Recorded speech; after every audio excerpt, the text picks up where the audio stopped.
அன்பு மாணவர்களுக்கு வணக்கம். ஆனந்த சைத்தன்யா அறக்கட்டளை அதை எப்படி விண்ணப்பிக்கிறது அப்படின்றத பற்றி பார்க்க போகிறோம். அதுக்கு முன்னாடி ஒரு தகவல் என்ன அப்படின்னா, நிறைய அறக்கட்டளைகள் அப்படின்ற பேரில் போலியான அறக்கட்டளைகள் செயல்பட்டு இன்ஜினியரிங் காலேஜஸ்க்கும் ஒரு சில சீட்டு ஃபில் ஆகாத காலேஜஸ்க்கும் மாணவர்களை கொண்டு போய் விடுற ஒரு ஏஜென்சியாகவும் செயல்படுறாங்க.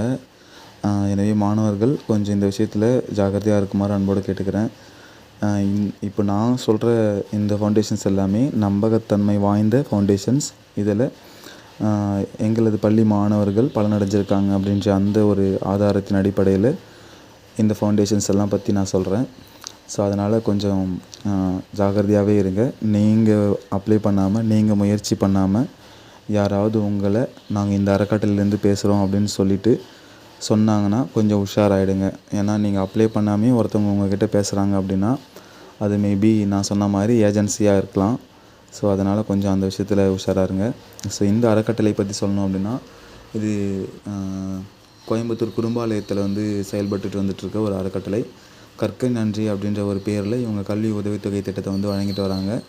ஸோ இப்போ 10th +2 முடித்த மாணவர்களுக்கு 80% மேலே மதிப்பெண் பெற்றிருக்கின்ற மாணவர்களுக்கு உயர்கல்வி பயிலுவதற்கான உதவித்தொகை கொடுக்குறாங்க.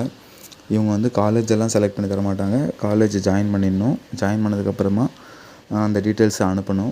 சப்போஸ் காலேஜ் ஜாயின் பண்ணலை அப்படின்னா இது வரைக்கும் 10th 12th 11th மார்க்கெல்லாம் வச்சு அவங்களுக்கு நம்ம அப்ளை பண்ணணும். அதுக்கப்புறமா அவங்கள நம்ம காண்டாக்ட் பண்ணி ஸ்காலர்ஷிப் பற்றின தகவல்களை நமக்கு சொல்லுவாங்க. ஸோ இதில் ஒரு இமெயில் அட்ரஸும் வாட்ஸ்அப் நம்பரும் கொடுக்கப்பட்டிருக்கு. இதுலேயும் காண்டாக்ட் பண்ணி நீங்கள் அப்ளை பண்ணலாம். இல்லைன்னா வெப்சைட்டில் எப்படி அப்ளை பண்ணுறது அப்படின்னு நான் சொல்கிறேன்.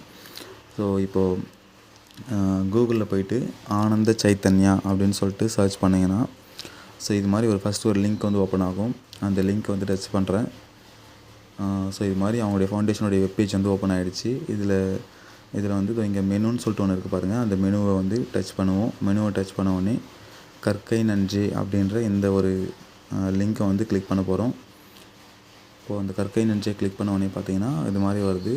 Scan this to apply for the scholarship, click here to apply for the scholarship அப்படின்னு சொல்லிட்டு வருது. இந்த கீழே இருக்க ஃபோட்டோஸ்லாம் இதுக்கு முன்னாடி எவ்வளோ பேர் பலனடைஞ்சிருக்காங்க அப்படின்ற ஃபோட்டோஸ். இப்போ நான் ஸ்காலர்ஷிப் கிளிக் ஹியர் அப்படின்னு சொல்லிட்டு நான் டச் பண்ணுறேன். டச் பண்ண உடனே ஒரு கூகுள் ஃபார்முக்குள்ளே போகுது. ஸோ இப்போ ஆனந்த சைத்தன்யாவுடைய அறக்கட்டளையினுடைய கற்கை நன்றி ஸ்காலர்ஷிப் ஃபார்ம் என்னென்னலாம் ஃபில் பண்ணுறோம் அப்படின்னு சொல்லிட்டு சொல்லியிருக்காங்க பாருங்கள். பேர், date of birth, gender, contact number, email address, permanent address, Aadhaar கார்டை அட்டாச் பண்ண சொல்லியிருக்காங்க. ஃபோட்டோ எடுத்து அட்டாச் பண்ணிவிடுங்க.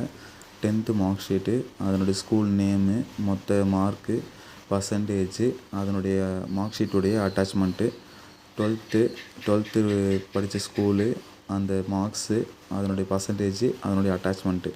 ஸோ இது வரைக்கும் 10th 12th பார்த்திங்கன்னா மேண்டட்டரியாக பண்ண சொல்லியிருக்காங்க. இந்த ரெட் ஸ்டார் பார்த்திங்கன்னா மேண்டட்டரியாக பண்ணணும் அப்படின்றது. இப்போ காலேஜ் இன்னும் சேரலை அப்படின்னா பரவாயில்ல, இந்த தகவல்லாம் நீங்கள் விட்டுடலாம். காலேஜ் சேர்ந்துட்டிங்க அப்படின்னா இது அப்ளை பண்ணுங்கள். ஃபஸ்ட் இயர் ஸ்டூடெண்ட்டும் அப்ளை பண்ணலான்னு சொல்லியிருக்காங்க. அதனால் ஃபஸ்ட் இயர் ஸ்டூடெண்ட்டுக்கும் யூஸ் ஆகும். ஸோ ஒவ்வொரு செமஸ்டரில் கேட்ட அந்த மதிப்பெண்லாம் அட்டாச் பண்ண சொல்லியிருக்காங்க. இதெல்லாம் மேண்டட்டரி இல்லை. ஏன்னா +2 மாணவர்கள் இப்போ ஒன்றும் சேரலன்றதால இதை கட்டாயமாக ஃபில் பண்ண சொல்லலை. அதனால் விட்டுடலாம். அடுத்தது தந்தை பெயர், தாயார் பெயர், அவங்க செய்கிற வேலை, குடும்பத்தில் எத்தனை பேர் இருக்காங்க, அவங்களுடைய ஃபினான்ஷியல் பேக்ரவுண்டு, வேறு ஏதாவது உதவித்தொகை பெற்றிருக்கீங்களா அப்படின்ற தகவல் கேட்குறாங்க. சொந்த வீடா, வாடகை வீடா, அப்புறம் திறமைகள், டேலண்ட்ஸை பற்றி யார் ரெஃபரன்ஸ் பண்ணுறாங்க அப்படின்ற அந்த தகவல். ஸோ இந்த ரெஃபரன்ஸில் உங்கள் ஸ்கூல் டீச்சர்ஸை நீங்கள் கொடுக்கலாம். ஸோ அந்த ரெஃபரன்ஸ் கொடுக்கலாம். இல்லை HM கூட கொடுக்கலாம். அந்த ரெஃபரன்ஸை கொடுக்கலாம். அதுக்கப்புறம் எழுத்து தேர்வு சொல்லியிருக்காங்க. ரிட்டன் டெஸ்ட்டு பேஸ் பண்ணி தான் ஸ்காலர்ஷிப் அப்படின்ற மாதிரி சொல்லியிருக்காங்க. ஸோ இந்த 3 கேள்விகளுக்கு அவங்க எழுதி அனுப்ப சொல்கிறாங்க.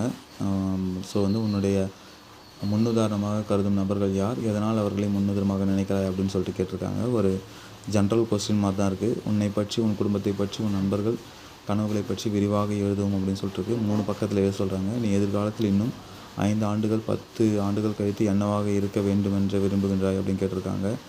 உன்னை மிகவும் கவர்ந்த தற்கால அரசியல் அல்லது சமூக தலைவர் யார், எந்த காரணத்தினால் அப்படின்னு கேட்டிருக்காங்க.